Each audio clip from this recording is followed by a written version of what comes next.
तो दोस्तों, चंद्र सिंह जी हमारे बीच जो मौजूद हैं, आने वाले चुनावों में के अंदर विधानसभा चुनाव होने वाले हैं, उनमें ये एक नेता के रूप में उभर कर आगे आ रहे हैं।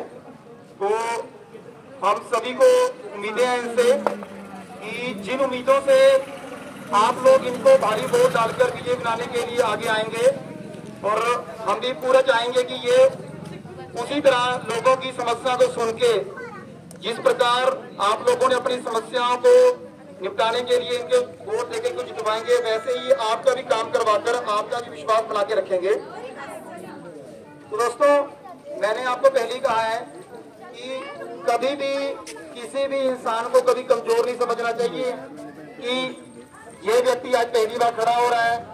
लेकिन दोस्तों, हमेशा किसी भी काम की शुरुआत जो है हमेशा जीरो से होती है, और हमेशा अगर हम एक जनता की जो ताकत होती है वो अर्श से आज तक लेके जाती है।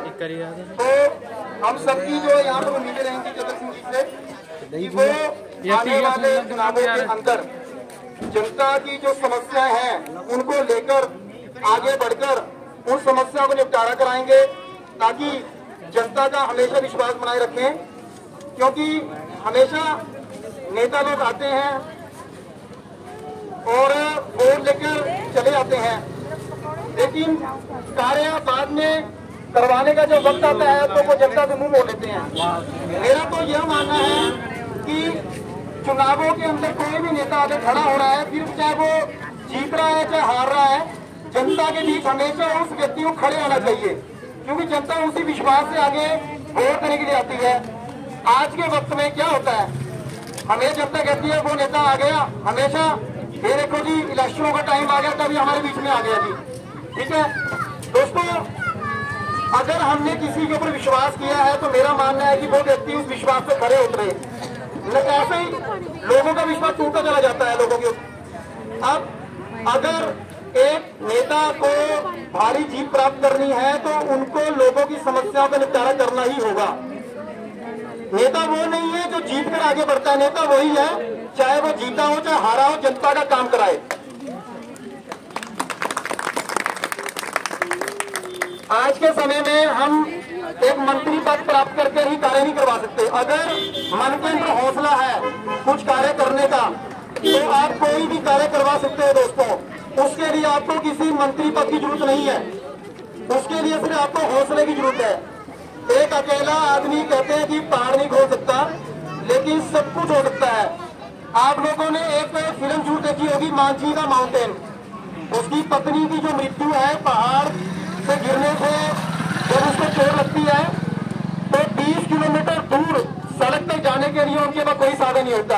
अकेला वो मांझी उस पहाड़ को जो बिहार का था, उसने पूरे पहाड़ को पूरी जिंदगी भर 20 से 25 साल के अंदर से पूरी पहाड़ को के सड़क बना दी थी, जिसके बाद वो सड़क आज भी वहाँ मौजूद है और हजारों संख्या जितनी भी है लोग वहाँ से आ रहे हैं जा रहे हैं। वो अकेले आदमी ने पहाड़ तोड़ दिया है। हम कहते हैं अकेला आदमी पहाड़ नहीं तोड़ सकता, सब कुछ कर सकता है।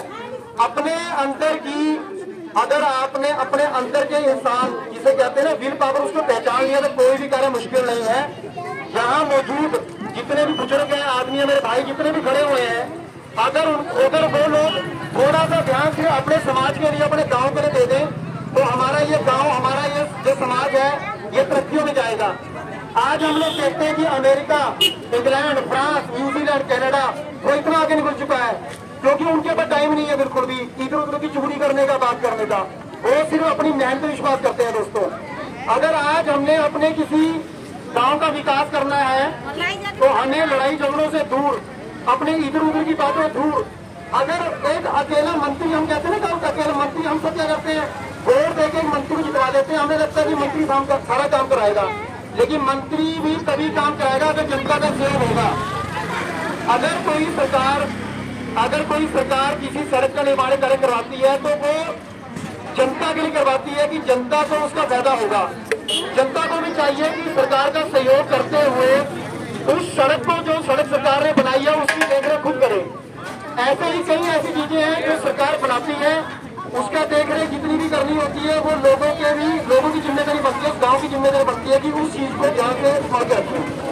तो मैं चतुर्थी से आज की विनती करता हूँ कि 2 शब्द आप लोगों के लिए बोले, तो चतुर्थी के लिए जोरदार तालियां हो जाए।